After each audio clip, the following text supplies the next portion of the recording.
اس کے لیے تباہی اور بربادی کا سبب بن سکتا ہے اگر اس کے فہم میں کوئی غلطی پیدا ہو جائے، اور وہ غلطی ہمارے جیسے لوگوں سے تو ہو سکتی ہے، یقیناً ہو سکتی ہے۔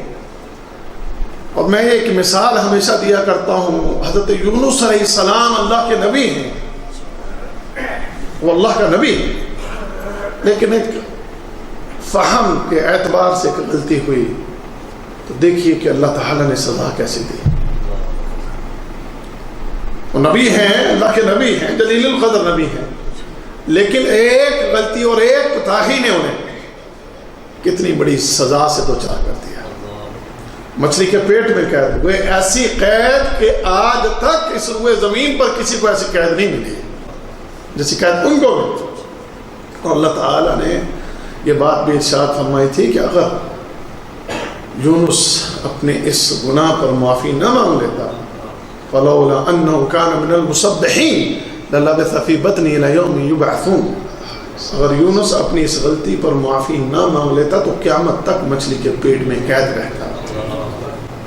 وہ نبی ہے، اللہ کا نبی ہے، ایک غلطی نے دیکھے ان کو کتنی بڑی سزا سے دوچار کیا، اور پھر اس کے بعد اللہ کا فرمان۔ میرے بھائیوں، ہم سے تو غلطیوں کے زیادہ چانسز ہیں، ہم سے تو بھول کے زیادہ چانسز ہیں، ہماری فہم کی غلطی کے زیادہ چانسز ہیں۔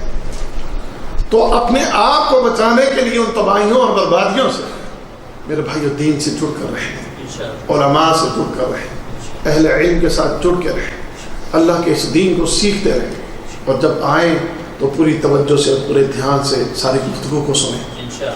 آپ کے پاس مشائخ یہاں باہر سے تشریف لاتے رہتے ہیں، آپ کے پاس پاکستان سے، ہندوستان سے الحمدللہ اہل علم آتے ہیں، بڑی خوش قسمتی کی بات ہے۔ ان کو توجہ سے سنیں، دھیان سے سنیں، اور پھر جو سنیں، جیسے پچھلے درس میں ہمارے محترم استاد فضیلت الشیخ مقصود الحسن فیضی صاحب نے بات کی تھی کہ ایک وقت آئے گا کہ علم ہوگا لیکن عمل نہیں، کہ سننے والے تھوڑے ہوں گے لیکن عمل کرنے والے زیادہ ہوں گے، اور پچھلے دور کی بات کی تھی۔ اور ایک وقت ہوگا کہ سننے والے زیادہ ہوں گے لیکن عمل کرنے والے تھوڑے ہوں گے۔ کیا مراد ہے؟ یعنی آپ جو سنیں تو اس کے اوپر عمل کرنے والے بھی سارے بن جائیں۔ ہم سب عمل کرنے والے ہیں۔ آپ کو جو نصیحت کی جائے، آپ کو جو قرآن سے حدیث سے سبق دیا جائے، اس کو سننے کے بعد پھر آپ چونکہ چنانچہ آج کل پرسوں پھر کبھی بوڑھا ہو کے آگے چل کے یہ نہیں، سمعنا بس ہم آپ کو ہمیشہ یہی نصیحت کرتے رہتے ہیں کہ ایسے بن جاؤ کہ اللہ کے دین کی بات کو سنو تو الحمدللہ فوراً عمل کرنے والے بن جاؤ۔ تو اللہ تعالیٰ سے میں دعا کرتا ہوں کہ اللہ تعالیٰ ہم سب کو عمل کرنے کی توفیق عطا فرمائے۔ تو ہمارے آج کے محترم مہمان فضیلت الشیخ ڈاکٹر عبدالباسط حفظہ اللہ تعالیٰ تشریف لا چکے ہیں، تو اب میں بغیر کسی تاخیر کے شیخ محترم کو دعوت خطاب دیتا ہوں۔ تو بغیر کسی تاخیر کے فضیلت الشیخ ڈاکٹر عبدالباسط حفظہ اللہ تعالیٰ۔ السلام علیکم۔ ان الحمد لله نحمده ونستعينه ونستغفره ونعوذ بالله من شرور انفسنا ومن سيئات اعمالنا، من يهده الله فلا مضل له ومن يضلل فلا هادي له، اشهد ان لا اله الا الله وحده لا شريك له واشهد ان محمدا عبده ورسوله، اما بعد فان خير الحديث كتاب الله وخير الهدي هدي محمد صلى الله عليه وسلم، وشر الأمور محدثاتها وكل محدثة بدعة وكل بدعة ضلالة وكل ضلالة في النار۔ قال تعالى: محمد رسول الله والذين معه أشداء على الكفار رحماء بينهم تراهم ركعا سجدا يبتغون فضلا من الله ورضوانا سيماهم في وجوههم من اثر السجود ذلك مثلهم في التوراة۔ فرمایا اللہ تبارک و تعالیٰ نے اس آیت کریمہ میں جو میں نے آپ کے سامنے تلاوت کی ہے کہ محمد علیہ الصلاۃ والسلام اللہ کے رسول ہیں، اور اس کے بعد فرمایا والذین معہ، وہ لوگ جو آپ کے ساتھ ہیں، وہ لوگ جو آپ کے اوپر ایمان لائے ہیں، اشداء علی الکفار، کافروں کے لیے بڑے سخت ہیں، رحماء بینہم، آپس میں بڑے رحم دل ہیں، تراہم رکعا سجدا، آپ انہیں دیکھیں گے یا تو رکوع کی حالت میں ہوں گے یا سجدے کی حالت میں ہوں گے، یعنی کہ اکثر اوقات نمازیں پڑھتے ہوئے نظر آئیں گے، یبتغون فضلا من اللہ ورضوانا، نمازیں کس لیے پڑھتے ہیں؟ لوگوں سے داد لینے کے لیے، خراج تحسین وصول کرنے کے لیے، لوگوں سے شاباش لینے کے لیے؟ فرمایا نہیں، ان نمازوں کا مقصد یہ ہے کہ رب راضی ہو جائے، رب کی رضا مل جائے، اس سے بڑا ان کا کوئی مقصد نہیں ہے۔ میرے بھائیوں، اس آیت کریمہ میں اللہ تبارک و تعالیٰ نے نبی علیہ السلام کے عظیم صحابہ کرام کی تعریف کی ہے اور ان کے اچھے اچھے اوصاف بیان کیے ہیں۔ اس سے پتہ چلتا ہے کہ نبی علیہ السلام کے صحابہ کرام کوئی معمولی لوگ نہیں تھے، یہ بڑے عظیم لوگ تھے، اور وہ عظیم کیوں نہ ہوں کہ انہوں نے نبی علیہ السلام کو حالت ایمان میں دیکھا، انہوں نے نبی علیہ السلام کے چہرہ انور کو اسلام کی حالت میں، توحید کی حالت میں دیکھنے کا عظیم شرف حاصل کیا۔ انہوں نے نبی علیہ السلام کی امامت میں نمازیں پڑھی، انہوں نے نبی علیہ السلام کی قیادت و سیادت میں جہاد کیا، انہوں نے نبی علیہ السلام کی اتباع میں حج کیا، انہوں نے نبی علیہ السلام کے ساتھ مل کر عمرے کیے، جگہ بے جگہ آپ سے تربیت پائی، اسی لیے وہ میرے بھائیوں عظیم کہلائے۔ اللہ تبارک و تعالیٰ قرآن پاک میں ایک جگہ نہیں کئی جگہ ان کی تعریف کرتے ہوئے نظر آتے ہیں۔ کہیں پہ ارشاد ہوتا ہے والسابقون الاولون من المہاجرین والانصار والذین اتبعوهم بإحسان رضی اللہ عنہم ورضوا عنہ وأعد لهم جنات تجری تحت الانہار خالدین فیها ابدا ذلک الفوز العظیم۔ فرمایا اللہ تبارک و تعالیٰ نے جو پہلے پہل ایمان لے کر آئے مہاجرین و انصار میں سے، اور وہ جنہوں نے مہاجرین و انصار کے طریقے کے اوپر چلتے ہوئے نبی علیہ السلام کی اتباع کی، مہاجرین و انصار کی اتباع کی، اللہ ان سے راضی ہو چکا، اللہ نے ان کے لیے جنتیں تیار کر لی ہیں، ان جنتوں میں، ان باغات میں وہ ہمیشہ ہمیشہ رہیں گے، اور فرمایا یہ بہت بڑی کامیابی ہے۔ اللہ تبارک و تعالی صحابہ کرام کی تعریف کرتے ہوئے کہیں پہ یہ کہہ رہے ہیں لا يستوی منکم من انفق من قبل الفتح وقاتل اولئک اعظم درجة من الذین انفقوا من بعد وقاتلوا وکلا وعد اللہ الحسنى، کہ صحابہ کرام دو طرح کے ہیں، ایک وہ جو مکہ فتح ہونے سے پہلے مسلمان ہوئے، مکہ فتح ہونے سے پہلے نبی علیہ السلام کے ساتھ مل کر جہاد کیا، مکہ فتح ہونے سے پہلے اللہ کی راہ میں خرچ کیا، چونکہ یہ دور مسلمانوں کی مشکلات کا دور ہے، اس دور میں مسلمان مالی لحاظ سے بھی بہت کمزور تھے، تعداد کے لحاظ سے بھی بہت کمزور تھے، اس لیے اللہ نے فرمایا کہ وہ صحابہ اکرام جنہوں نے مکہ فتح ہونے سے پہلے اللہ کی راہ میں جہاد کیا، اللہ کی راہ میں مال خرچ کیا، ان کا مقام و مرتبہ ان صحابہ کرام سے کہیں بلند ہے جو مکہ فتح ہونے کے بعد مسلمان ہوئے، جنہوں نے مکہ فتح ہونے کے بعد اللہ کی راہ میں جہاد کیا، جنہوں نے مکہ فتح ہونے کے بعد اللہ کی راہ میں مال خرچ کیا، لیکن ساتھ ہی اللہ نے خبردار کیا وَكُلًّا وَعَدَ اللَّهُ الْحُسْنَى، وہ بھی صحابی ہیں، یہ بھی صحابی ہیں، اگرچہ مقام و مرتبہ کے لحاظ سے فرق ہے، لیکن اللہ نے ان سے بھی ان سے بھی دونوں سے جنت کا وعدہ کیا ہوا ہے۔ میرے بھائیو، یہ نبی علیہ السلام کے صحابہ اکرام کا مقام ہے، یہ ان کی اہمیت ہے۔ یہ صحابہ اکرام اتنے عظیم لوگ ہیں کہ جناب ابو ہریرہ رضی اللہ تعالیٰ روایت کرتے ہیں کہ فرمایا نبی علیہ السلام نے لا تسبوا اصحابی، میرے صحابہ کو، میرے جانساروں کو برا بلا مت کہو، انہیں طعن و تشنیع کا نشانہ نہ بناؤ، ان کے اوپر تنقید نہ کرو، ان کی توہین نہ کرو، ان کی گستاخی نہ کرو۔ کیوں؟ وجہ کیا ہے؟ سبب کیا ہے؟ کیوں روکا جا رہا ہے؟ فرماتے ہیں نبی علیہ الصلوۃ والسلام کہ ان لوگوں کی شان اتنی بلند ہے، ان کا مقام اتنا بلند ہے، ان کا کردار اتنا عظیم ہے کہ فلو ان احدکم انفق مثل احد ذهبا ما بلغ مد احدهم ولا نصیفہ۔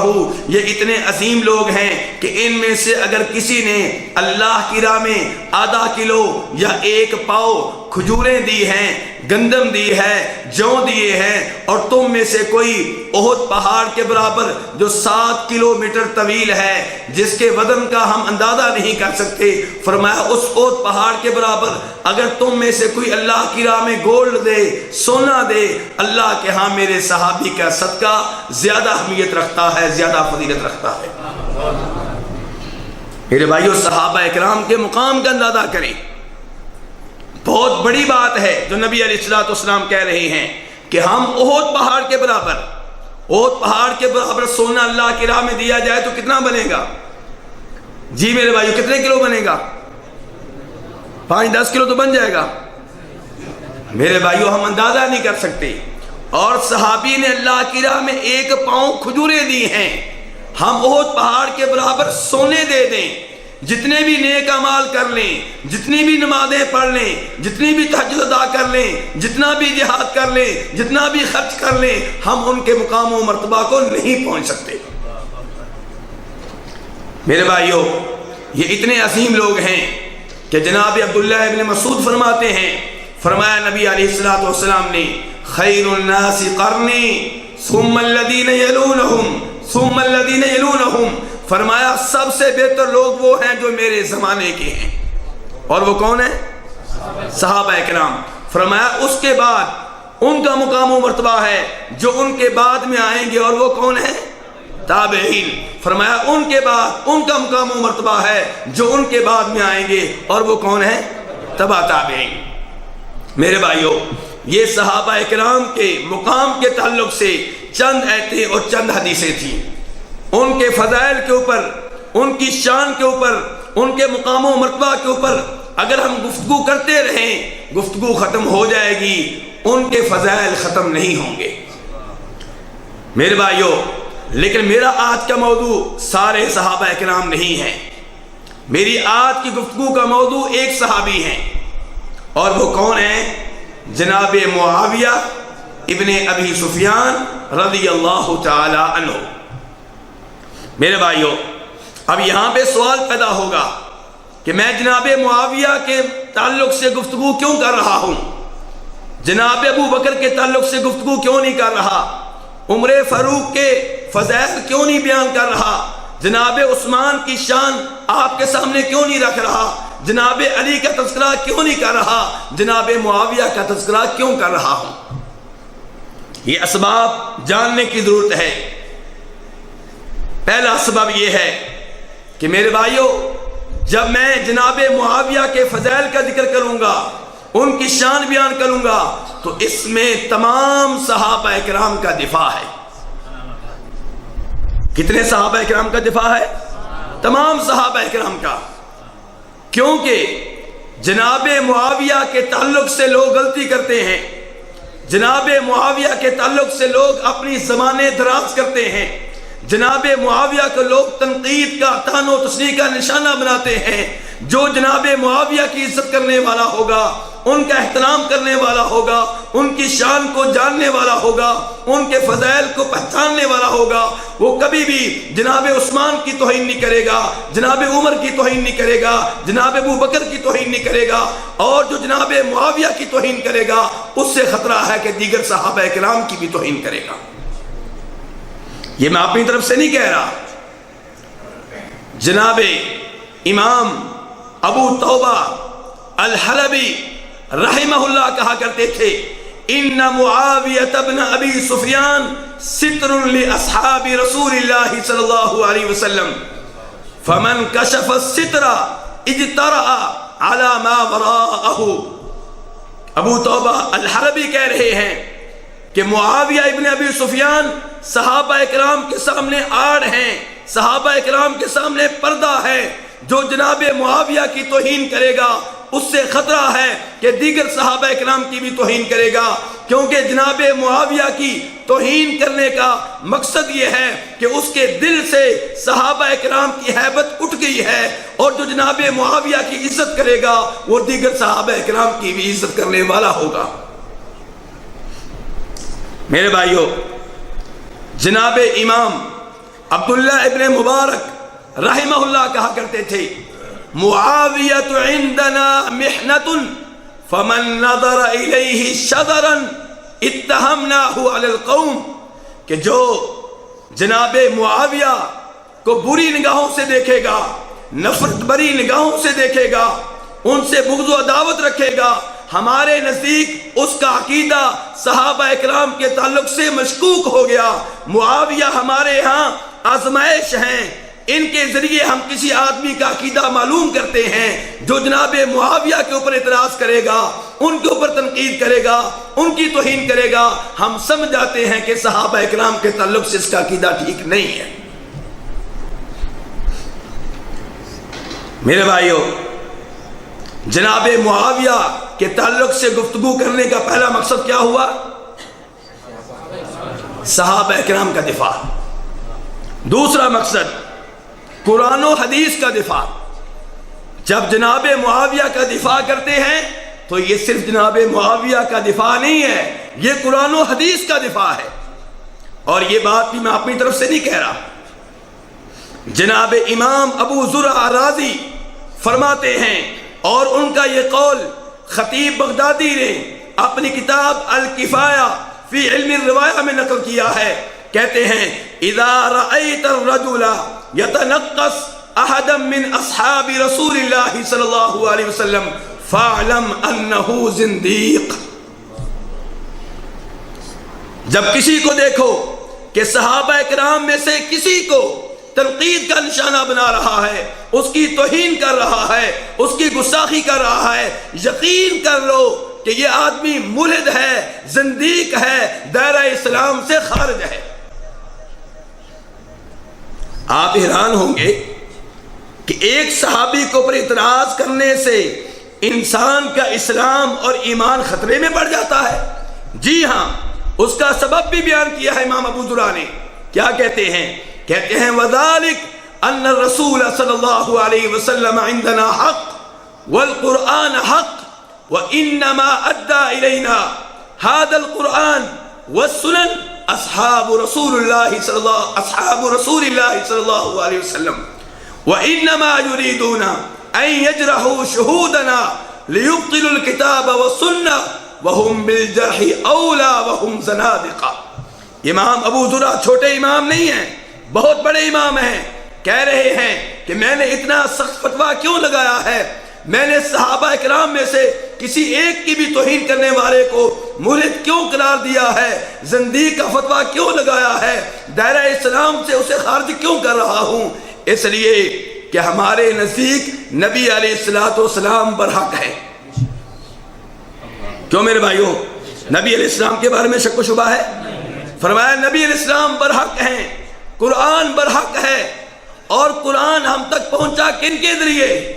صحابہ اکرام کے ذریعے۔ نبی علیہ السلام کی تعلیمات، آپ کی احادیث، آپ کے فرامین ہم تک پہنچے کن کے ذریعے؟ صحابہ اکرام کے ذریعے۔ فرمایا اور صحابہ اکرام کے اوپر تنقید کرنے والے ان کو داغدار کرنا چاہتے ہیں تاکہ ان کے اوپر سے لوگوں کا اعتماد اٹھ جائے، لوگوں کا اعتبار جاتا رہے۔ جب ان کے اوپر اعتبار نہیں رہے گا تو قرآن کے اوپر بھی اعتبار نہیں رہے گا، احادیث کے اوپر بھی اعتبار نہیں رہے گا، کیونکہ قرآن ان کے ذریعے پہنچا، احادیث ان کے ذریعے پہنچی۔ جب یہ داغدار ہیں، جب یہ مشکوک ہیں، تو پھر قرآن بھی مشکوک ہے، نبی علیہ السلام کی احادیث بھی مشکوک ہیں۔ میرے بھائیو، یہ چھوٹا جرم نہیں ہے۔ صحابہ کرام کو تنقید کا نشانہ بنانا، ان کی توہین کرنا چھوٹا جرم نہیں ہے، اس کے پیچھے بہت بڑی سازش ہے۔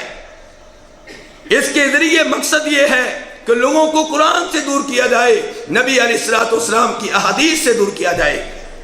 امام ابو زرع رازی کہتے ہیں تنقید صحابہ اکرام کے اوپر نہیں کرنی چاہیے، ان ملحدوں، ان زندیقوں کے اوپر تنقید کرنی چاہیے جو صحابہ اکرام کی توہین کرتے ہیں، ان کی گستاخی کرتے ہیں۔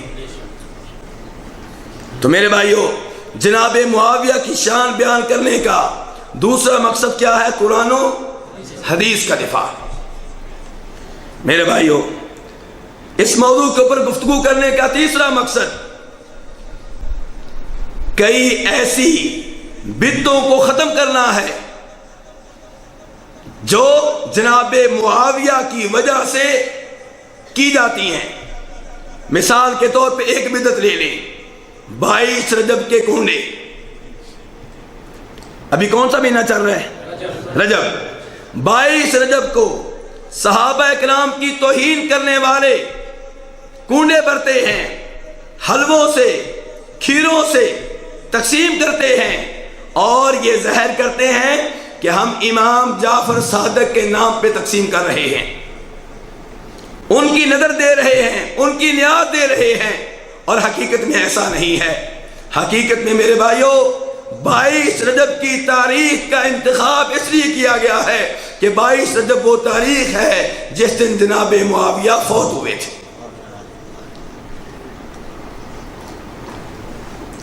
تو اس طریق کو کھیریں تقسیم کی جاتی ہیں، حلوے تقسیم کیے جاتے ہیں تاکہ جناب معاویہ کی وفات پہ خوشیاں منائی جائیں، اور اس خوشی میں بھولے بھالے سنیوں کو بھی حصہ دار بنایا جاتا ہے، انہیں بھی آمادہ کیا جاتا ہے کہ تم بھی اس بدعت میں حصہ لو۔ میرے بھائیوں، جناب امیر معاویہ یہ کون ہے؟ ان کا نسب کیا ہے؟ یہ کب مسلمان ہوئے ہیں؟ ان کے فضائل کیا ہیں؟ ان کے بارے میں احادیث کیا کہتی ہیں؟ جناب معاویہ، ان کے والد کا نام ابو سفیان ہے۔ والد کا نام کیا میرے بھائیوں؟ ابو سفیان عام آدمی نہیں ہے، جب کافر تھے تو کافروں کے سردار تھے۔ احد کی لڑائی میں کافروں کی قیادت کون کر رہا تھا؟ ابو سفیان کر رہے تھے، اور نبی علیہ الصلوۃ والسلام نے فرمایا تھا خیارہم فی الجاہلیۃ خیارہم فی الاسلام اذا فقہوا، کہ جو کفر میں، جاہلیت میں بہتر ہوتے ہیں، جب وہ مسلمان ہو جائیں تو اسلام میں بھی وہی بہتر ہوتے ہیں، شرط یہ ہے کہ وہ اسلام کو سمجھ جائیں۔ تو ابو سفیان عام آدمی نہیں ہے، اسی لیے جب مکہ فتح ہوا، نبی علیہ الصلوۃ والسلام نے مکہ کی گلیوں میں یہ اعلان کرایا من دخل دار ابی سفیان فہو آمن، کہ جو ابو سفیان کے گھر میں داخل ہو گیا ہم اس کو پناہ دے دیں گے، اس کی جان بخش دیں گے، اس کو قتل نہیں کریں گے، اس کو ہاتھ نہیں لگائیں گے۔ میرے بھائیوں، معاویہ ابو سفیان کے بیٹے ہیں، اور ان کے دادا کا نام ہے حرب، اور ان کے پردادا کا نام ہے امیہ۔ پردادا کا نام کیا ہے؟ اسی وجہ سے جناب معاویہ کے خاندان کو کیا کہا جاتا ہے؟ بنی امیہ، اموی خاندان۔ اور امیہ کے والد کا نام کیا ہے؟ عبد شمس، اور عبد شمس کے والد کا نام ہے عبد مناف۔ یہاں تک میں نسب نامہ کیوں ذکر کر رہا ہوں؟ تاکہ آپ کو پتا چلے کہ عبد مناف پہ پہنچ کر نبی علیہ الصلوۃ والسلام اور جناب معاویہ کا نسب نامہ ایک ہو جاتا ہے۔ کہاں پہنچ کر؟ عبد مناف تک۔ اسی لیے نبی علیہ الصلوۃ والسلام ایک حدیث میں فرماتے ہیں جو ابو داؤد میں آئی ہے، ترمذی میں آئی ہے، ابن ماجہ میں آئی ہے، آپ کہتے ہیں یا بنی عبد مناف لا تمنعوا احدا طاف بهذا البيت وصلى في أية ساعة شاء من ليل او نهار، کہ عبد مناف کے بیٹو، اس میں نبی علیہ السلام کا خاندان بھی آ گیا، جناب معاویہ کا خاندان بھی آ گیا۔ آپ کہہ رہے ہیں عبد مناف کے بیٹو، کسی کو بھی بیت اللہ کا طواف کرنے سے نہ روکنا، طواف کے بعد کی 2 رکعتیں ادا کرنے سے نہ روکنا، دن ہو یا رات ہو، دن اور رات کا کوئی بھی لمحہ ہو، کوئی بھی گھڑی ہو، کوئی بھی وقت ہو، طواف ہر وقت کر سکتے ہیں، طواف کی 2 رکعتیں ہر وقت پڑھ سکتے ہیں۔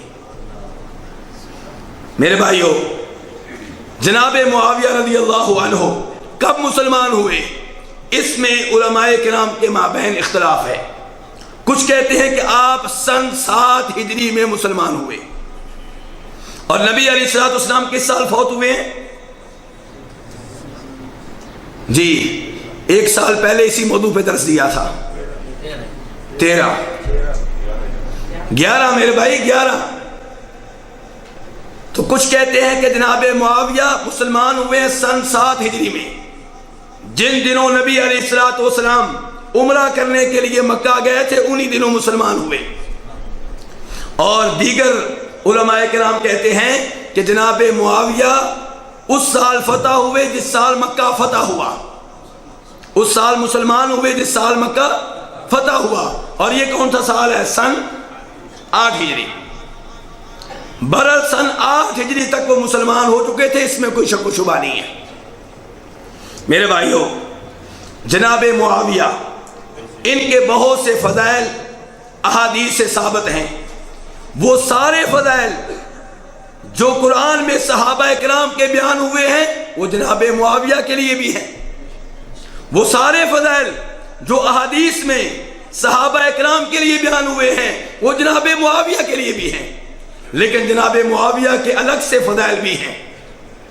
پہلے نمبر پہ امام ترمذی رحمہ اللہ جناب عبد الرحمن ابن ابی عمیرہ رضی اللہ عنہ سے روایت کرتے ہیں کہ فرمایا تھا نبی علیہ الصلوۃ والسلام نے جناب معاویہ کے بارے میں، اللہم اجعلہ ہادیا و مہدیا واہدی بہ، اے اللہ معاویہ کو رہبر و رہنما بنا دے۔ کیا بنا دے؟ رہبر و رہنما بنا دے، مہدیہ ہدایت یافتہ بنا دے۔ کس کے لیے دعا ہو رہی ہے؟ جناب معاویہ کے لیے۔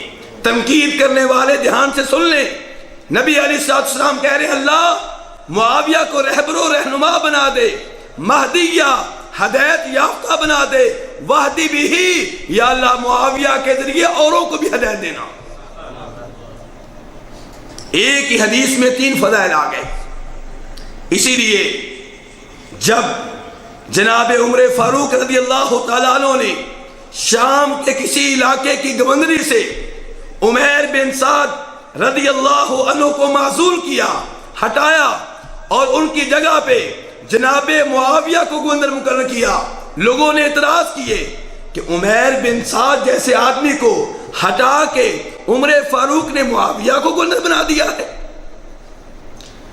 تو خود جناب عمیر بن سعد نے کہا تھا، جن کو گورنری سے ہٹایا گیا تھا، جن کی جگہ امیر معاویہ نے لی تھی، انہوں نے کہا تھا لا تذکروا معاویہ الا بخیر، معاویہ کا جب بھی ذکر کرو اچھے انداز میں کرو، خیر کے ساتھ کرو، کیونکہ میں نے نبی علیہ الصلوۃ والسلام کو یہ کہتے ہوئے سنا تھا اللہم اہدی بہ، اے اللہ معاویہ کے ذریعے لوگوں کو ہدایت دینا۔ میرے بھائیوں، اس سے بڑھ کر فضیلت بخاری شریف میں آتی ہے۔ جناب امام بخاری رحمہ اللہ جناب انس ابن مالک رضی اللہ عنہ سے روایت کرتے ہیں، وہ نبی علیہ الصلوۃ والسلام کے خادم ہیں، کہ نبی علیہ الصلوۃ والسلام قباء جا رہے تھے۔ کہاں جا رہے تھے؟ قباء۔ راستے میں جناب ام حرام رضی اللہ تعالی عنہ کے گھر میں ٹھہرے، انہوں نے کھانا پیش کیا۔ کھانا کھانے کے بعد ام حرام آپ کے بال دیکھنے لگی۔ اب یہاں پہ سوال پیدا ہوگا جس کا جواب آپ نے دینا ہے۔ ام حرام نبی علیہ الصلوۃ والسلام کے بال دیکھ رہی ہیں، کیوں؟ کیا لگتی ہیں آپ کی؟ جی میرے بھائیوں بتائیے نا، کوئی بھائی تو بتائیے کیا لگتی ہیں؟ آپ کی رضائی خالہ لگتی ہیں۔ کیا لگتی ہیں؟ رضائی خالہ، دودھ کی خالہ، یعنی کہ ام حرام کی بہن کا آپ نے دودھ پیا ہوا تھا، وہ بہن ماں لگی اور ام حرام خالہ لگی، دودھ کی خالہ۔ تو ام حرام آپ کے بال دیکھ رہی ہیں، اسی دوران آپ کی آنکھ لگ گئی، بیدار ہوئے، مسکرا رہے ہیں۔ جناب ام حرام نے کہا ما اضحکک یا رسول اللہ، کہ اللہ کے رسول علیہ السلام آپ مسکرا رہے ہیں، کیا بات ہے؟ فرمایا اس لیے کہ اناس من امتی عرضوا علی یرکبون هذا البحر الاخضر کالملوک علی الاسرہ، میرے سامنے کچھ لوگ پیش کیے گئے، خواب میں مجھے کچھ لوگ دکھائے گئے، میری امت کے لوگ ہیں، میرے ماننے والے ہیں، وہ سمندر میں کشتی کے اوپر اس شان سے بیٹھے ہوئے ہیں جیسے کوئی بادشاہ اپنے تخت کے اوپر بیٹھا ہوتا ہے۔ فرمایا دوسری روایت میں، وہ بھی بخاری شریف کی ہے، فرمایا یہ کون لوگ ہیں؟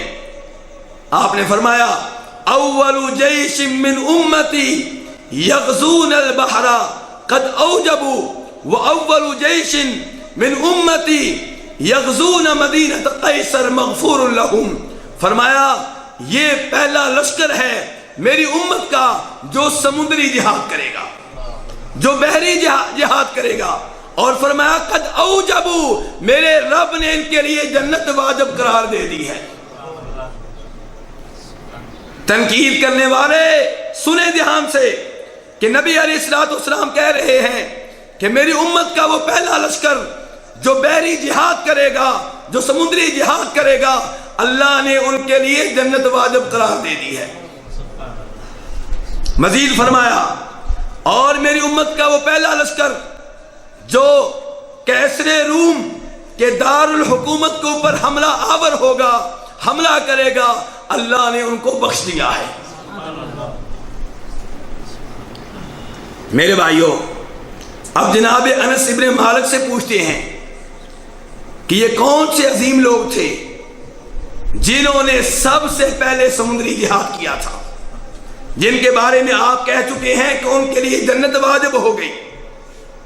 جناب انس ابن مالک کہتے ہیں کہ میری خالہ ام حرام نے پہلا سمندری جہاد کیا تھا، اپنے خاوند عبادہ ابن سامت کے ساتھ نکلی تھی، اور اس لشکر کی قیادت کرنے والے معاویہ ابن ابی سفیان تھے جو شام کے گورنر تھے۔ جناب عثمان کا زمانہ تھا، سن 27 ہجری، اور یہ جہاد جناب معاویہ کی قیادت میں ہوا۔ سب سے پہلا سمندری جہاد کرنے کا اعزاز جناب معاویہ نے حاصل کیا۔ جناب معاویہ کے اوپر تنقید کرنے والوں، یاد رکھو منافق ہر کام کر سکتا ہے، جہاد نہیں کر سکتا۔ منافق ہر کام کر سکتا ہے، جہاد نہیں کر سکتا، کیونکہ جہاد میں جان جانے کا خطرہ ہوتا ہے۔ وہ تو منافق بنتا ہی اسی لیے ہے تاکہ جان بچ جائے، تو وہ جہاد میں کیسے جائے گا؟ وہ لڑنے کے لیے کیسے جائے گا؟ یہ جناب معاویہ سمندری جہاد کر رہے ہیں اور اس جہاد میں مسلمانوں کی قیادت کر رہے ہیں۔ اسی لیے بخاری شریف کی شرح کرتے ہوئے امام محلب ابن احمد الاندلسی کہتے ہیں وَفِيهِ مَنْقَبَةٌ لِمُعَاوِيَ رضی اللہ تعالی عنہ لِأَنَّهُ أَوَّلُ مَنْ غَزَى الْبَحْرَ۔ اس حدیث میں جناب معاویہ کی شان بیان ہو رہی ہے، ان کی فضیلت بیان ہو رہی ہے، کیونکہ انہوں نے سب سے پہلے سمندری جہاد کیا تھا۔ اور میرے بھائیوں، اس حدیث کے دو حصے تھے، ایک یہ کہ جو سب سے پہلے سمندری جہاد کریں گے ان کے لیے جنت واجب ہو گئی، اور دوسرا جو سب سے پہلے کیسر روم کے دار الحکومت کے اوپر حملہ کریں گے وہ بھی بخشے ہوئے ہیں۔ اور میرے بھائیوں، کیسر روم کے دار الحکومت کے اوپر کئی حملے ہوئے، جتنے بھی حملے ہوئے جناب معاویہ کے زمانے میں ہوئے، جناب معاویہ کی اجازت سے ہوئے، اور ان میں سے کئی ایک میں جناب معاویہ کے بیٹے یزید نے حصہ لیا ہے۔ میرے بھائیوں، امیر معاویہ رضی اللہ تعالیٰ عنہ، ان کی شان آپ سن رہے ہیں۔ ان کی شان میں یہ بھی یاد رکھیں کہ ان کو اعزاز حاصل ہے کہ نبی علیہ السلام کے کہنے پہ اللہ کا کلام جب نازل ہوتا تھا یہ تحریر کرتے تھے. یہ ان کے اوپر اعتماد کا اظہار ہے، یہ ان کی امانت داری کی دلیل ہے کہ نبی علیہ الصلوۃ والسلام آسمان سے نازل ہونے والی وحی کئی بار کس سے لکھواتے؟ جناب امیر معاویہ سے لکھواتے. میرے بھائیوں، جناب امیر معاویہ رضی اللہ تعالی عنہ مسلمانوں کے ماموں کہلاتے ہیں. کیا کہلاتے ہیں؟ یہ میں اپنی طرف سے نہیں کہہ رہا. امام احمد بن حنبل رحمہ اللہ، ان سے پوچھا گیا، امام خلال اپنی کتاب السنہ میں نقل کرتے ہیں کہ امام احمد بن حنبل سے پوچھا گیا کہ کچھ لوگ یہ ماننے کے لیے تیار نہیں ہیں کہ امیر معاویہ مسلمانوں کے ماموں ہیں، تو انہوں نے تلوار نکال لی اور کہا ایسے آدمیوں کے ساتھ نہ بیٹھا جائے، ان سے دور رہا جائے. معاویہ کے مسلمانوں کے ماموں ہونے میں کوئی شک و شبہ نہیں ہے، کیونکہ ان کی بہن ام حبیبہ نبی علیہ الصلوۃ والسلام کی بیگم ہیں، وہ ام المؤمنین ہیں. معاویہ مومنوں کے ماموں ہیں. میرے بھائیوں، یہ عام خاندان نہیں ہے. اس خاندان کے ابو سفیان، انہوں نے جہاد کیا، مسلمان ہونے کے بعد مسلسل جہاد کرتے رہے. امیر معاویہ کے بڑے بھائی، ان کا نام بھی یزید تھا، بیٹے کے نام بھی یزید، بھائی کے نام بھی یزید تھا، وہ بھی جہاد کرتے رہے. معاویہ بھی جہاد کرتے رہے. شام، افریقہ، سندھ، یہ علاقے گواہ ہیں کہ جناب امیر معاویہ کے خاندان نے جہاد میں کتنا حصہ لیا ہے. کچھ لوگ یہ سمجھتے تھے کہ شاید عمر بن عبدالعزیز رحمہ اللہ امیر معاویہ سے افضل ہیں. اس کی وجہ کیا تھی؟ اس کا سبب کیا ہے کہ عمر بن عبدالعزیز اگرچہ تابعی ہیں لیکن ان کو بدنام نہیں کیا گیا.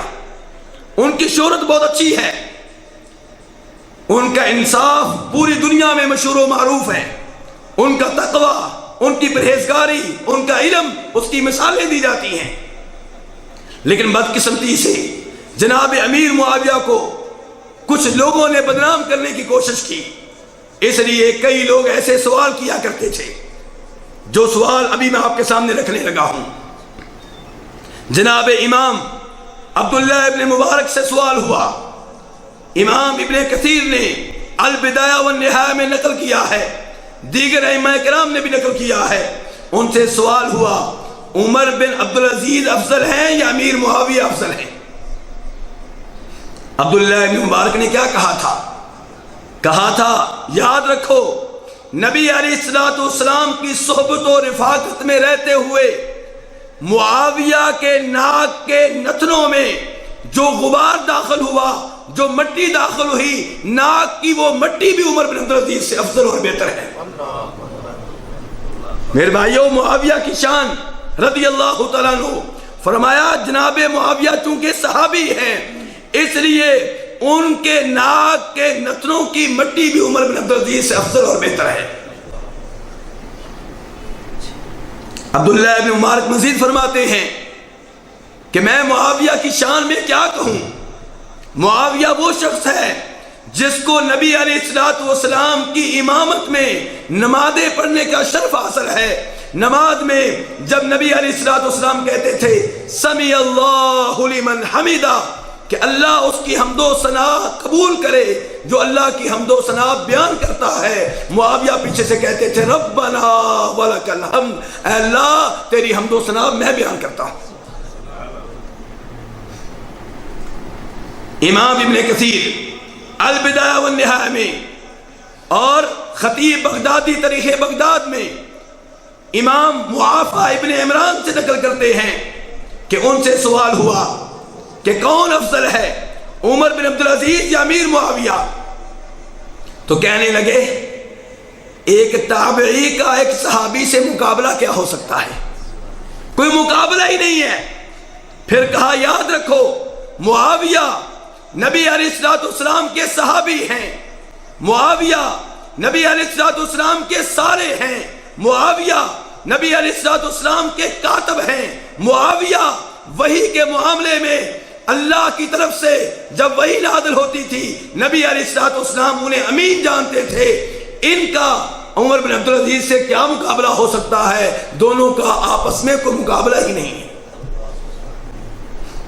میرے بھائیوں، یہ سارے فضائل اپنی جگہ پہ، جناب معاویہ کی ساری شان اپنی جگہ پہ، لیکن جناب معاویہ کے زمانے سے لے کر آج تک ایسے بد نصیب لوگ رہے ہیں جو جناب امیر معاویہ کو طعن و تشنیع کا نشانہ بناتے ہیں، انہیں برا بلا کہتے ہیں. اور اس میں بنیادی کردار ان رافضیوں کا ہے جو صحابہ کرام سے عداوت رکھتے ہیں، جو ان کو مرتد مانتے ہیں، جو معاویہ کو کیا ابو بکر کو نہیں مانتے، جو معاویہ کو کیا جناب عائشہ کو نہیں مانتے، جو معاویہ کو کیا جناب عمر کو نہیں مانتے، جو معاویہ کو کیا جناب عثمان کو نہیں مانتے. ان ظالموں کا بہت بڑا کردار ہے، بہت بڑا ہاتھ ہے جناب امیر معاویہ کو برے انداز میں لوگوں کے سامنے پیش کرنے میں. اور افسوس سے کہنا پڑتا ہے، اپنے آپ کو سنی کہنے والے، اپنے آپ کو حدیث کہنے والے، اپنے آپ کو صحابہ کرام سے محبت کرنے والا ماننے والے کئی لوگ اس سازش کا شکار ہو گئے. چنانچہ ان کے بارے میں عجیب و غریب اعتراضات کیے جاتے ہیں. کچھ لوگ کہتے ہیں کہ ہم تو معاویہ کو مسلمان ماننے کے لیے تیار نہیں ہیں. کلمہ پڑھا ہوگا اوپر سے، کلمہ پڑھا ہوگا لیکن اوپر سے. میرے بھائیوں، جناب معاویہ کا اسلام، ان کا مسلمان ہونا احادیث سے بار بار معلوم ہوتا ہے. چنانچہ پہلے وہ حدیث آپ کے سامنے رکھتا ہوں جس میں جناب فاطمہ بنت قیس کہتی ہیں، امام مسلم رحمہ اللہ نے اس حدیث کو روایت کیا ہے. فاطمہ بنت قیس کہتی ہیں کہ مجھے میرے خامد نے طلاق دے دی. کس کو؟ فاطمہ بنت قیس کو. کہتی ہیں کہ نبی علیہ الصلوۃ والسلام نے مجھ سے کہا کہ فاطمہ جب تمہاری عدت ختم ہو جائے مجھے آگاہ کرنا. میں نے نبی علیہ الصلوۃ والسلام کو بتایا کہ میری عدت ختم ہو گئی ہے اور 2 آدمی مجھے نکاح کا پیغام بھیج بھی چکے ہیں. کون کون؟ فرمایا ایک ابو جہم اور ایک معاویہ. نبی علیہ الصلوۃ والسلام چونکہ امت کے لیے بڑے ہیں، ہمارے نبی ہیں، ہمارے رسول ہیں، اس لیے آپ ہر ایک کے خیر خواہ تھے، ہر ایک کو بہتر مشورہ دیا کرتے تھے. عام طور پہ کسی کی برائی بیان کرنا جائز نہیں ہے، لیکن جب کسی نے کہیں شادی کرنی ہو، کسی نے کہیں کاروبار کرنا ہو، کسی کا کوئی مسئلہ ہو اور وہ آپ سے مشورہ کرے کسی اور کے بارے میں، تو پھر وہاں پہ صحیح مشورہ دینا چاہیے. چنانچہ نبی علیہ الصلوۃ والسلام نے کہا کہ ابو جہم نے تمہیں پیغام بھیجا ہے، لیکن ابو جہم عورتوں کو بہت مارتا ہے، بڑی پٹائی کرتا ہے، یعنی کہ اس سے شادی نہ کرو. اور جہاں تک معاملہ ہے معاویہ کا، صعلوک لا مال لہ، فقیر ہے، اس کے پاس اتنے پیسے نہیں ہیں کہ تمہارا خرچہ برداشت کر سکے. کیا کہا جا رہا ہے؟ جناب معاویہ فقیر ہیں، اتنے پیسے نہیں ہیں کہ تمہارا نان و نفقہ برداشت کر سکے. میرے بھائیوں، نبی علیہ الصلوۃ والسلام جناب معاویہ کے بارے میں یہ تو وعدے کر رہے ہیں کہ مالی لحاظ سے شادی کے قابل نہیں ہیں، اور اگر وہ منافق ہوتے، دینی لحاظ سے داغدار ہوتے، تو نبی علیہ الصلوۃ والسلام جناب فاطمہ سے کہتے معاویہ کے قریب نہ جانا، یہ منافق ہے، اس کے دین میں شک و شبہ ہے، یہ صحیح معنوں میں مسلمان نہیں ہے. لیکن میرے نبی علیہ الصلوۃ والسلام نے مالی حالت تو بیان کی ہے، جناب معاویہ کے دین کے اوپر اعتراض کی انگلی نہیں اٹھائی. اس سے پتہ چلا کہ جناب معاویہ کے دین کے بارے میں نبی علیہ الصلوۃ والسلام کو کوئی شک و شبہ نہیں ہے۔ اور میرے بھائیوں، اگر نبی علیہ الصلوۃ والسلام کو جناب معاویہ کے دین کے اوپر شک و شبہ ہوتا تو کیا وحی لکھنے کے لیے انہیں منتخب کرتے؟ وحی لکھنے کے معاملے میں انہیں امین جانتے، ان کے اوپر اعتماد کرتے؟ اور جناب معاویہ کے صحیح معنوں میں مسلمان ہونے کی تیسری دلیل امام مسلم رحمہ اللہ جناب ابو سعید خدری رضی اللہ عنہ سے روایت کرتے ہیں کہ نبی علیہ الصلوۃ والسلام نے فرمایا تھا تمرق مارقۃ عند فرقۃ من المسلمین تقتلهم اول الطائفتین بالحق۔ فرمایا وقت آئے گا مسلمان دو حصوں میں تقسیم ہو جائیں گے، دو گروہوں میں تقسیم ہو جائیں گے۔ جن دنوں دو حصوں میں تقسیم ہوں گے، اختلاف و افتراق کا شکار ہوں گے، ایک گروپ اور نکلے گا جو خارجی ہوں گے، اور ان خارجیوں سے لڑنے والا ان دو مسلمان گروہوں میں سے وہ گروپ ہوگا جو حق کے زیادہ قریب ہوگا، جو حق کے زیادہ قریب ہوگا۔ آپ کہنا چاہتے ہیں کہ دونوں حق کے اوپر ہوں گے لیکن ایک حق کے زیادہ قریب ہوگا، تو آپ کہہ رہے ہیں جب خارجی نکلیں گے، جب خارجی سر اٹھائیں گے تو ان سے وہ گروپ لڑے گا جو حق کے زیادہ قریب ہوگا۔ تاریخ اٹھا کر دیکھ لیں، سن 38 ہجری میں خارجیوں سے نہروان کی لڑائی لڑی جناب علی نے اور ان کے گروپ نے۔ تو اس حدیث سے پتہ چلا کہ جناب علی اور ان کا گروپ حق کے زیادہ قریب تھے، لیکن جناب معاویہ بھی حق کے اوپر تھے، کیونکہ نبی علیہ الصلوۃ والسلام نے یہ نہیں کہا کہ ان سے وہ لڑیں گے جو حق کے اوپر ہوں گے، آپ نے کہا ان سے وہ لڑیں گے جو حق کے زیادہ قریب ہوں گے، یعنی کہ یہ بھی حق کے اوپر، یہ بھی حق کے اوپر، یہ گروپ جو ہے حق کے زیادہ قریب ہوگا، یہ خارجیوں سے لڑے گا۔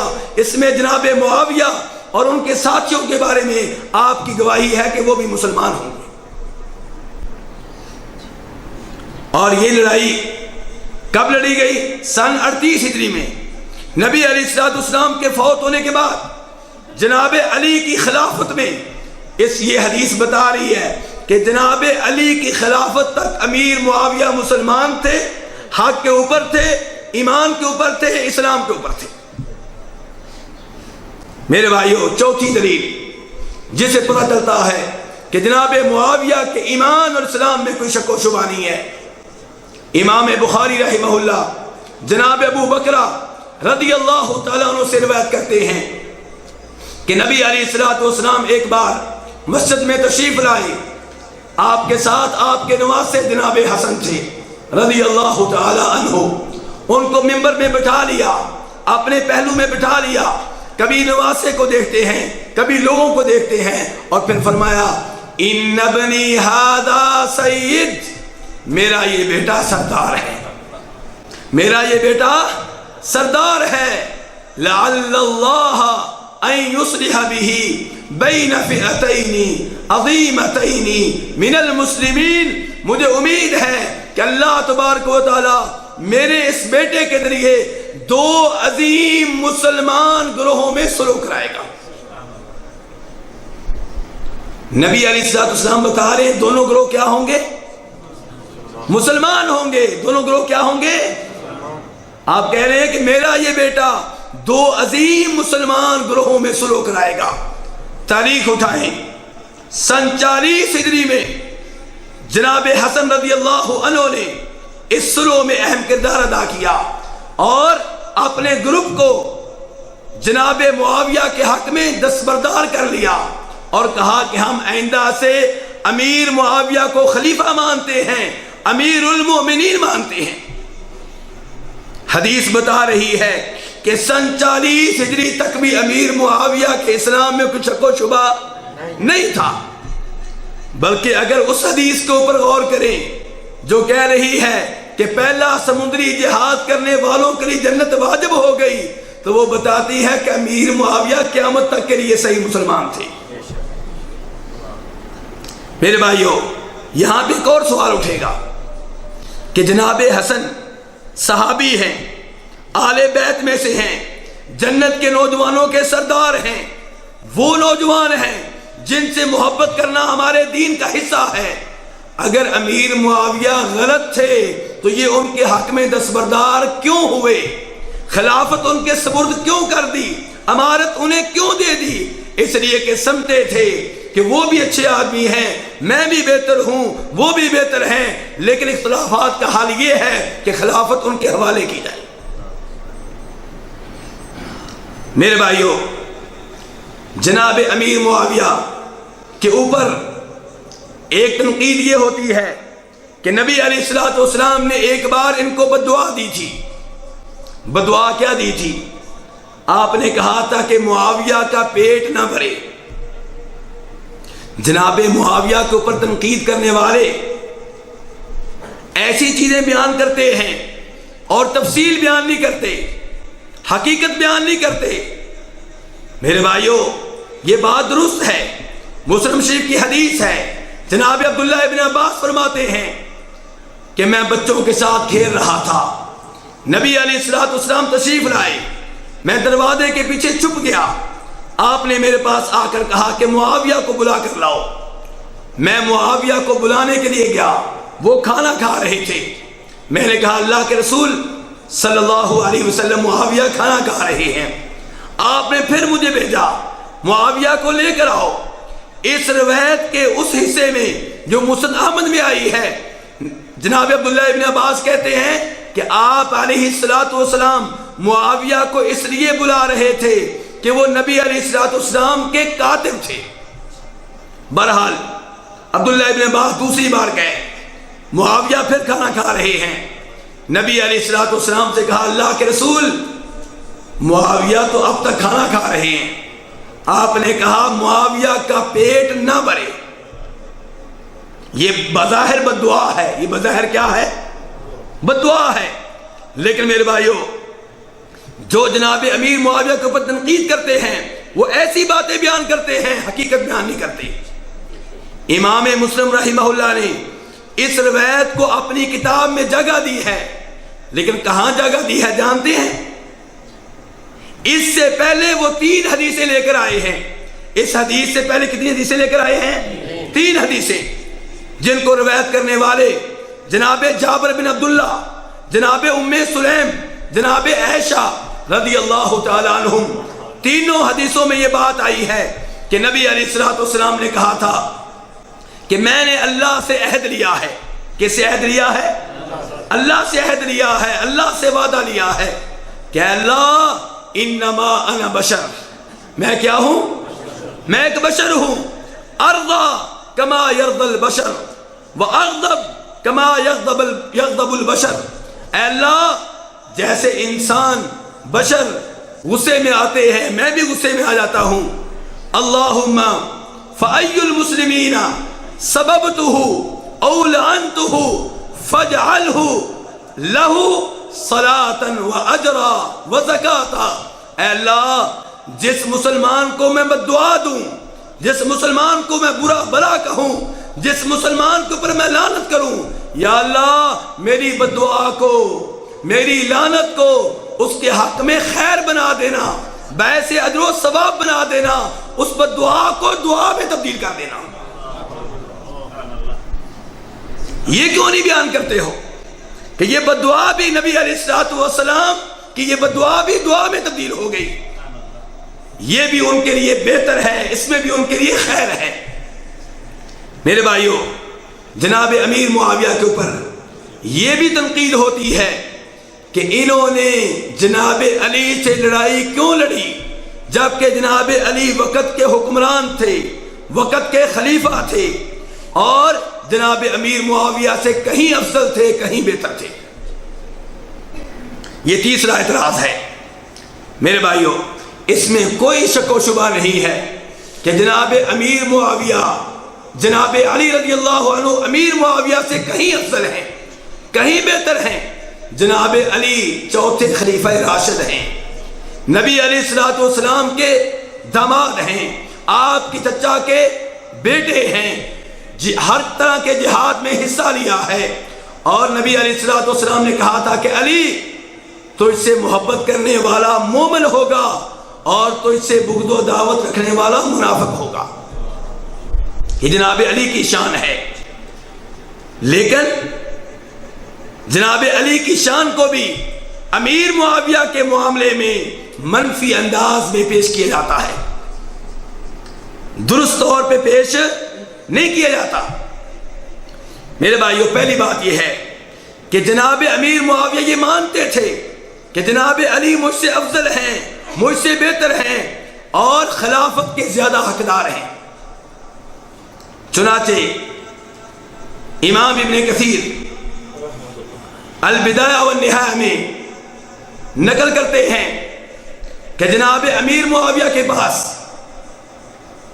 ایک صاحب آئے، انہیں سمجھانے لگے، کہنے لگے آپ علی سے رضی اللہ تعالیٰ عنہ ان سے لڑائیاں کیوں مول لے رہے ہیں؟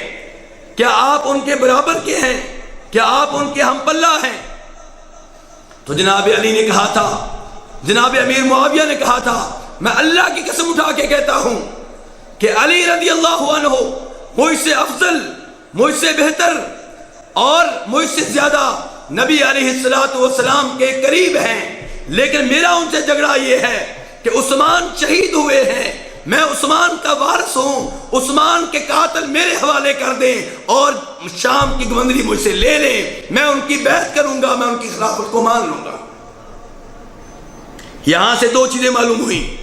نمبر ایک کہ امیر معاویہ کا جناب علی سے جھگڑا اقتدار کے معاملے میں نہیں تھا، خلافت کے معاملے میں نہیں تھا، بیعت کے معاملے میں نہیں تھا، جناب عثمان کے قاتلوں کے معاملے میں تھا.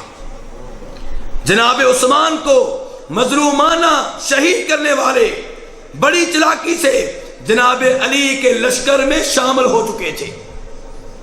کس کے لشکر میں شامل ہو چکے تھے؟ جناب علی کے لشکر میں شامل ہوئے، امیر معاویہ کے لشکر میں شامل نہیں ہوئے. جناب علی رضی اللہ عنہ انتظار کر رہے تھے حالات اچھے ہوں پھر ان کو پکڑوں گا. لیکن امیر معاویہ کہتے تھے عثمان میرے خاندان کے ہیں، میرے چچا کے بیٹے ہیں، میں ان کا وارث ہوں، ان کے قاتلوں کو سزا دی جائے، قصاص لیا جائے، قتل کیا جائے، میرے حوالے کیا جائے اور شام کی گوندری چھوڑ دوں گا، آپ کی بیعت کر لوں گا، آپ کو خلیفہ اور حکمران مان لوں گا. یہاں سے غلط فہمیاں پیدا ہوئی. لیکن غلط فہمیاں کس سلسلے میں تھی؟ جناب عثمان کے قاتلوں کے سلسلے میں. یہ لڑائی اقتدار کی لڑائی نہیں تھی، خلافت کی لڑائی نہیں تھی، کرسی کی لڑائی نہیں تھی. جناب علی رضی اللہ عنہ اپنی جگہ پہ حق میں تھے اور امیر معاویہ اپنی جگہ پہ حق میں تھے. جناب علی یہ چاہتے تھے کہ پہلے معاویہ میری بیعت کریں، مجھے خلیفہ مانیں، شام کی گوندری میرے حوالے کریں، میں حالات کے اوپر کنٹرول حاصل کر لوں، اس کے بعد جناب عثمان کے قاتلوں کو پکڑوں گا.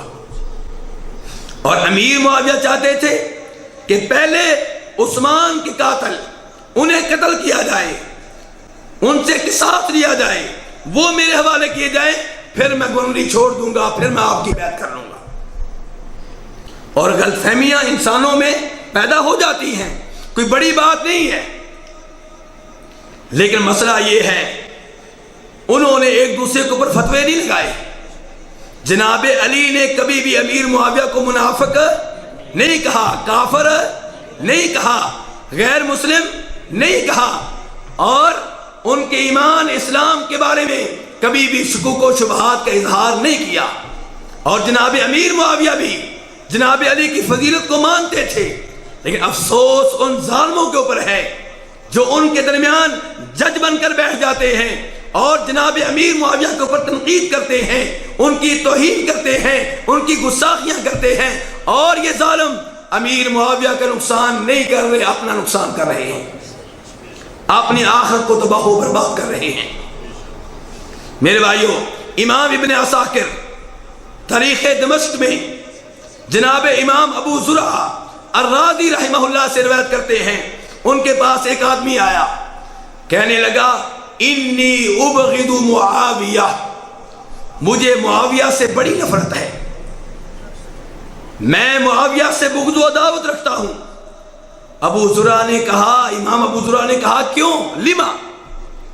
کہنے لگا لِأَنَّهُ قَاتَلَ عَلِيًّا، کیونکہ معاویہ نے علی سے لڑائیاں لڑی ہیں، اس لیے مجھے معاویہ سے نفرت ہے، بغض و عداوت ہے۔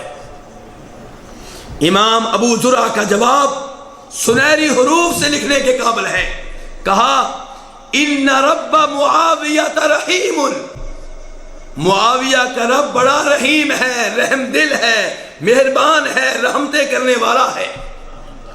وَإِنَّ خَصْمَ مُعَاوِيَةَ خَصْمٌ كَرِيمٌ، معاویہ کا مخالف یعنی کہ جناب علی وہ بڑے کریم ہیں، بڑے فراخ دل ہیں، بڑے کرم والے ہیں۔ اس دخول کا انت بینہما، تو ان دونوں کے درمیان دخل اندازی کیوں کر رہا ہے؟ کتنی عظیم بات ہے کہ جناب امیر معاویہ کو رب معاف کر دے گا، صحابی ہیں، جہاد کیا ہے۔ اور ابن تیمیہ رحمہ اللہ نے اپنی کتابوں میں بار بار وعدے کیا ہے کہ صحابہ اکرام سے چند غلطیاں ہوئی ہیں، لیکن یاد رکھیے ان کے کارنامے اتنے زیادہ ہیں کہ ان کارناموں کے پیچھے یہ غلطیاں چھپ جائیں گی۔ دوسرے نمبر پہ ان سے غلطیاں ہوئی ہیں لیکن انہوں نے توبہ استغفار بھی کی ہے اور اللہ معاف کرنے والا ہے۔ تیسرے نمبر پہ نبی علیہ الصلوۃ والسلام کی شفاعت برحق ہے، اگر آپ کی شفاعت صحابہ اکرام کے لیے نہیں ہوگی تو کس کے لیے ہوگی؟ میرے بھائیوں، کہتے ہیں کہ جناب علی سے امیر معاویہ نے لڑائیاں لڑیں اور ان لڑائیوں میں عمار ابن یاسر رضی اللہ تعالی عنہ جناب علی کے لشکر میں تھے، امیر معاویہ کے لشکر میں نہیں تھے۔ اور امیر عمار بن یاسر وہ ہیں، بخاری شریف کی حدیث ہے، ان کے بارے میں نبی علیہ الصلوۃ والسلام نے کہا تھا عمار افسوس، تجھے ایک باغی گروپ قتل کرے گا، ایک ظالم گروپ قتل کرے گا۔ یہ بھی اعتراض ہے امیر معاویہ رضی اللہ عنہ کے اوپر۔ بخاری شریف کی حدیث ہے، جناب ابو سعید خدری کہتے ہیں ہم مسجد نبوی تعمیر کر رہے تھے، لوگ ایک ایک اینٹ لے کر آ رہے تھے، عمار بن یاسر دو دو اینٹیں لے کر آ رہے تھے۔ نبی علیہ الصلوۃ والسلام نے ان کے سر سے مٹی جاڑی اور پھر کہا افسوس عمار، تجھے ایک باغی گروپ قتل کرے گا، ایک ظالم گروپ تجھے قتل کرے گا۔ کہتے ہیں کہ دیکھ لو صفین کی لڑائی جناب امیر معاویہ جناب علی کے درمیان ہوئی اور عمار بن یاسر جناب علی کے گروپ میں تھے اور قتل ہوئے، شہید ہوئے، اور انہیں شہید کرنے والے امیر معاویہ کے ساتھی ہیں۔ یہاں سے پھر تنقید شروع ہو جاتی ہے امیر معاویہ کے اوپر۔ میرے بھائیوں، مسئلہ یہ ہے، غلطی ہو جانا کوئی بڑی بات، ہم شروع سے کہہ رہے ہیں کہ جناب امیر معاویہ اور جناب علی کی لڑائیوں میں حق کے زیادہ قریب کون تھا؟ جناب علی تھے، لیکن اس کا یہ مطلب نہیں ہے کہ معاویہ حق کے اوپر نہیں تھے۔ خود نبی علیہ الصلوۃ والسلام نے جو الفاظ استعمال کیے ہیں ان میں آپ نے کہا ہے کہ حق کے زیادہ قریب جو گروپ ہوگا وہ خارجیوں کو قتل کرے گا۔ تو میرے بھائیوں، عمار بن یاسر شہید ہوئے، اس میں کوئی شک و شبہ نہیں ہے۔ ابن تیمیہ کہتے ہیں کہ پہلی بات یہ ہے کہ ہمیں امید یہ ہے کہ عمار بن یاسر کے قتل کے ذمہ دار وہ لوگ ہیں جو حقیقت میں نہ جناب علی کے ساتھی تھے نہ امیر معاویہ کے ساتھی تھے، بلکہ دونوں کے درمیان غلط فہمیاں پیدا کرنے والے تھے۔ دوسرے نمبر پہ اگر مان لیا جائے کہ جناب علی جناب امیر معاویہ کے ساتھی اس کے ذمہ دار ہیں تو گناہ ہو جانا کوئی بڑی بات نہیں ہے، لیکن گناہ کی وجہ سے کوئی دائرہ اسلام سے خارج نہیں ہو جاتا۔ اللہ تعالیٰ نے قرآن پاک میں فرمایا 26واں پارہ سورہ حجرات وَإِن طَائِفَتَانِ مِنَ الْمُؤْمِنِينَ اقْتَتَلُوا فَأَصْلِحُوا بَيْنَهُمَا فَإِن بَغَتْ إِحْدَاهُمَا عَلَى الْأُخْرَى فَقَاتِلُوا الَّتِي تَبْغِي حَتَّى تَفِيءَ إِلَى أَمْرِ اللَّهِ فَإِن فَاءَتْ فَأَصْلِحُوا بَيْنَهُمَا بِالْعَدْلِ وَأَقْسِطُوا إِنَّ اللَّهَ يُحِبُّ الْمُقْسِطِينَ إِنَّمَا الْمُؤْمِنُونَ إِخْوَةٌ فَأَصْلِحُوا بَيْنَ أَخَوَيْكُمْ وَاتَّقُوا اللَّهَ لَعَلَّكُمْ تُرْحَمُونَ۔ اللہ کہتے ہیں کہ جب بھی دو مومن گروہ لڑ پڑے، لڑنے والے دونوں گروہ کو اللہ کیا کہہ رہے ہیں؟ مومن، دونوں مومن۔ فرمایا جب دو مومن گروہ لڑ پڑے تو ان کے درمیان صلح کرا دیا کرو۔ صلح ہو جانے کے بعد جو صلح کی خلاف ورزی کرے، ظلم و زیادتی کرے، اس سے تم لڑو حتیٰ کہ وہ اللہ کے حکم کی طرف واپس لوٹ آئے۔ آگے اللہ تعالیٰ فرماتے ہیں کہ مومن بھائی ہیں، ان کے درمیان صلح کرا دیا کرو۔ میرے بھائی، اللہ تعالیٰ نے ان دو آیتوں میں دونوں گروپوں کو مومن بھی کہا ہے اور بھائی بھی کہا ہے۔ مومن بھی کہا اور بھائی بھی کہا ہے۔ پتہ چلا وہ بھی مومن تھے، یہ بھی مومن تھے، وہ بھی مسلمان بھائی تھے، یہ بھی مسلمان بھائی تھے۔ اور یہاں پہ یہ نہیں بھولنا چاہیے کہ لڑائی کی ابتدا جناب علی کی طرف سے ہوئی ہے، امیر معاویہ کی طرف سے نہیں ہوئی۔ یہ بات یاد رکھنے والی ہے۔ ہم یہ نہیں کہتے کہ جناب علی کی غلطی تھی، لیکن یہ حقیقت مان لیں کہ لڑائی کی ابتدا جناب علی کی گروپ کی طرف سے ہوئی ہے۔ وہ کیسے؟ جو لڑائی جناب امیر معاویہ جناب علی کے لشکر کے درمیان لڑی گئی ہے، اس لڑائی کا نام کیا ہے؟ صفین۔ کیا نام ہے؟ یہ صفین کا مقام کہاں تھا؟ عراق میں تھا کہ شام میں تھا؟ شام میں تھا۔ کہاں تھا؟ شام میں۔ اور شام میں جناب امیر معاویہ رہتے تھے، عراق میں جناب علی رہتے تھے۔ جناب علی 1,00,000 کا لشکر لے کر شام گئے اور صفین میں لڑائی ہوئی۔ امیر معاویہ لڑنے کے لیے عراق نہیں آئے۔ لڑنے کے لیے کون گئے ہیں؟ جناب علی۔ اگرچہ وہ اس میں برحق تھے، کیونکہ وہ سمجھتے تھے کہ ایک وقت میں ایک حکمران ہوتا ہے، دو نہیں ہوتے۔ ایک وقت میں ایک خلیفہ ہوتا ہے، دو نہیں ہوتے۔ وہ چاہتے تھے کہ جناب امیر معاویہ اور ان کے ساتھی میری بیعت کریں، مجھے خلیفہ مانے، مجھے حکمران مانے، تاکہ مسلمان سلطنت میں اتفاق پیدا ہو، انتشار ختم ہو، بغاوت کی فضا ختم ہو، اختلاف کی فضا ختم ہو۔ لیکن اس سب کے باوجود یہ ماننا پڑے گا کہ لڑنے کے لیے جناب علی گئے ہیں، امیر معاویہ نہیں گئے۔ میرے بھائیوں، جناب امیر معاویہ کے اوپر بہت سے اعتراضات ہوتے ہیں۔ ان میں سے ایک اعتراض، آخری اعتراض ذکر کرتا ہوں۔ کہتے ہیں کہ امیر معاویہ کی ایک غلطی یہ ہے کہ انہوں نے اپنے بیٹے کو اپنا جانشین مقرر کیا تھا۔ کس کو؟ یزید کو۔ یہ بھی بہت بڑا مسئلہ ہے کہ یزید کو اپنا جانشین کیوں مقرر کیا، صحابہ کرام کو کیوں نہیں مقرر کیا؟ میرے بھائیوں، پہلی بات یہ ہے کہ ہم کلمہ حق کہتے ہیں۔ ہم کہتے ہیں کہ جناب امیر معاویہ کو چاہیے تھا کہ کسی نہ کسی صحابی کو اپنا جانشین مقرر کر دیتے۔ عبداللہ بن عمر کو، عبداللہ بن عباس کو، جناب حسین کو، عبداللہ بن زبیر کو۔ لیکن اس کا یہ مطلب نہیں ہے کہ افضل کی موجودگی میں آپ غیر افضل کو حکمران نہیں بنا سکتے۔ خود نبی علیہ السلام نے اپنے زمانے میں ایک لشکر کا کمانڈر کسے مقرر کیا تھا؟ اسامہ بن زید کو، جبکہ ابو بکر صدیق موجود تھے، عمر فاروق موجود تھے، جناب عثمان موجود تھے، جناب علی موجود تھے، عشرہ مبشرہ موجود تھے، بدری صحابہ کرام موجود تھے۔ نبی علیہ السلام نے اسامہ بن زید کو کمانڈر مقرر کر کے بتا دیا کہ ضروری نہیں کہ جو افضل ہو اسے ہی کمانڈر مقرر کیا جائے۔ تو اگر امیر معاویہ نے صحابہ کرام کی موجودگی میں اپنے بیٹے کو امیر مقرر کیا ہے، اپنے بعد جانشین مقرر کیا ہے، تو کوئی گناہ والی بات نہیں ہے۔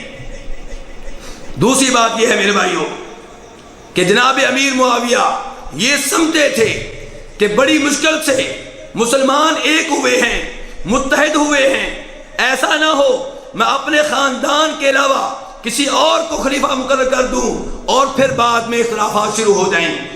وہ سمجھتے تھے کہ شام کے لوگ، دمشق کے لوگ جو دارالحکومت بن چکا ہے، میرے خاندان کو مانتے ہیں، میرے بیٹے کی قیادت کو قبول کریں گے، اس لیے انہوں نے اپنے بیٹے کو اپنے بعد جانشین مقرر کیا۔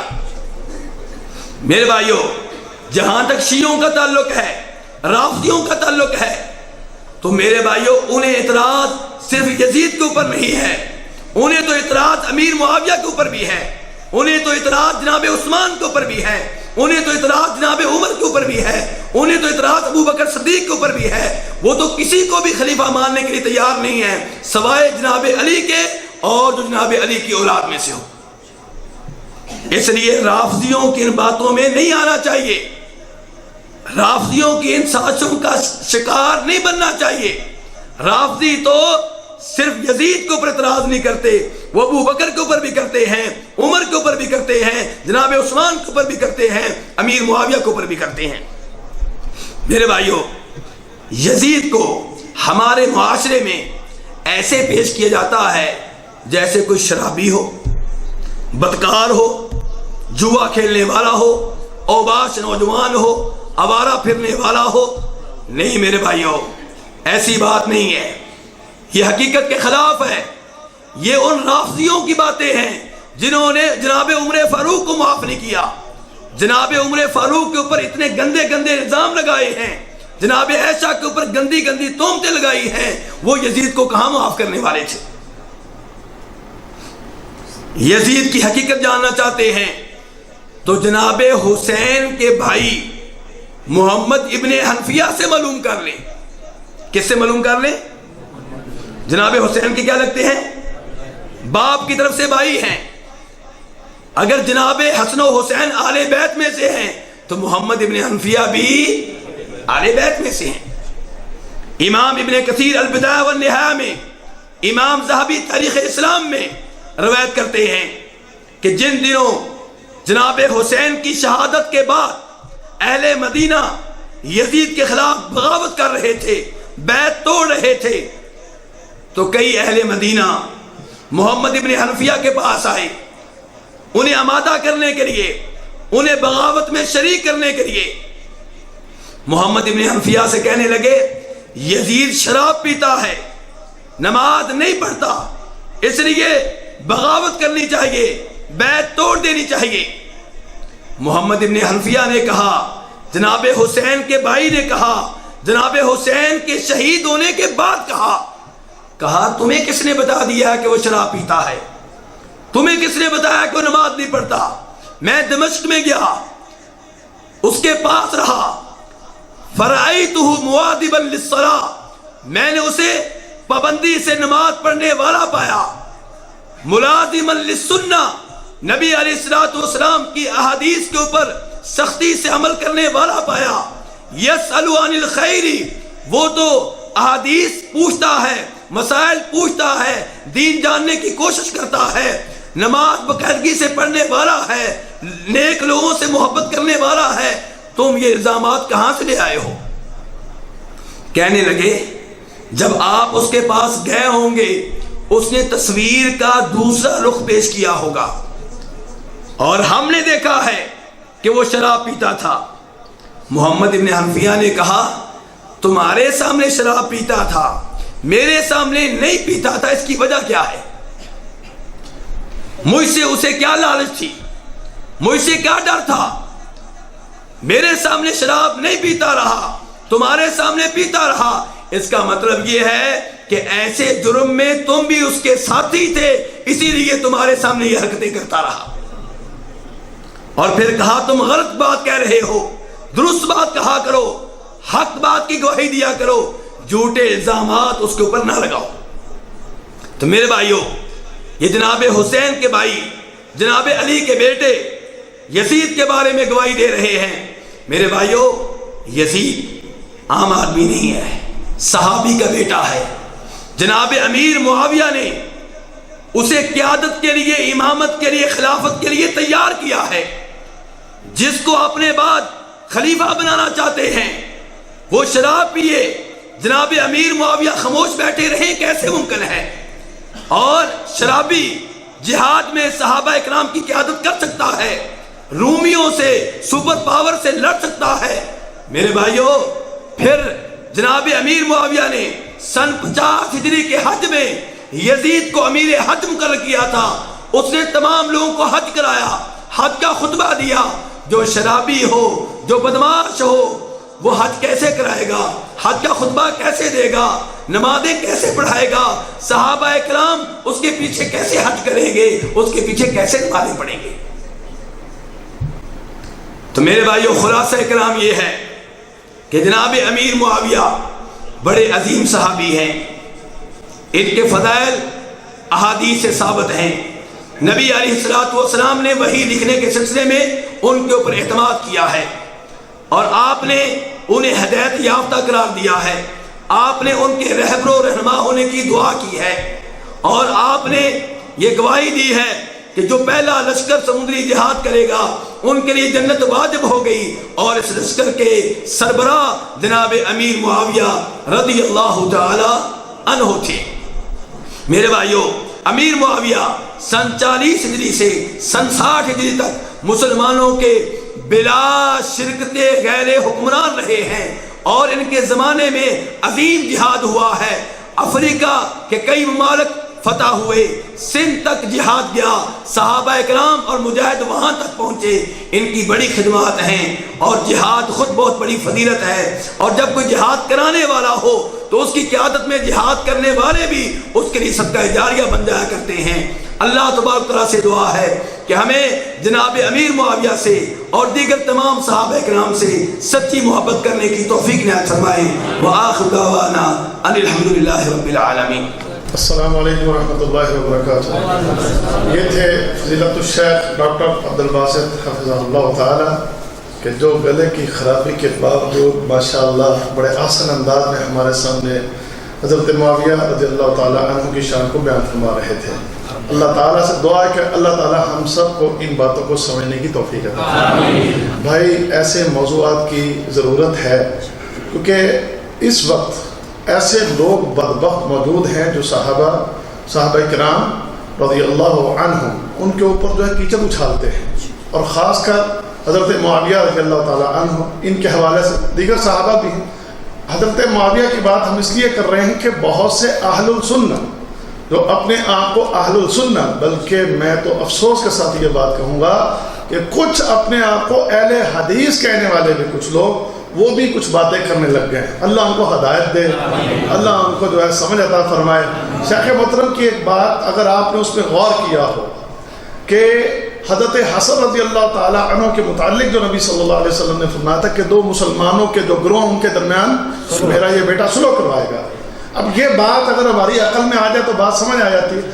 اگر حضرت معاویہ رضی اللہ تعالیٰ عنہ حضرت علی کے ساتھ لڑائی کرنے کے بعد معاذ اللہ وہ منافق ہیں اور کافر ہیں، حسن اپنی گردن کٹوا دیتے، حکومت کبھی ان کو نہ دیتے. کیا خیال ہے؟ حکومت کب دی انہوں نے؟ جناب علی کے فوت ہونے حضرت علی کے فوت ہونے کے بعد دی. لڑائیاں ہونے کے بعد دی. حسن گردن کٹوا سکتا تھا رضی اللہ تعالیٰ عنہ، لیکن کبھی کسی منافق یا کافر کو حکومت نہیں دے سکتا. اس بات کو ذہن میں رکھیں. اور اس لیے حضرت معاویہ پر زبان کھولنے سے پہلے ذرا غور کر لیں، کہیں اپنا ہی ایمان نہ ضائع کروا بیٹھے ہیں. اللہ ہدایت دے ہم سب کو. تو اگر اس حوالے سے ہم آپ کو 5 منٹ دیتے ہیں، کسی بھائی نے سوال کرنا ہو تو شیخ محترم سے آپ سوال کر سکتے ہیں.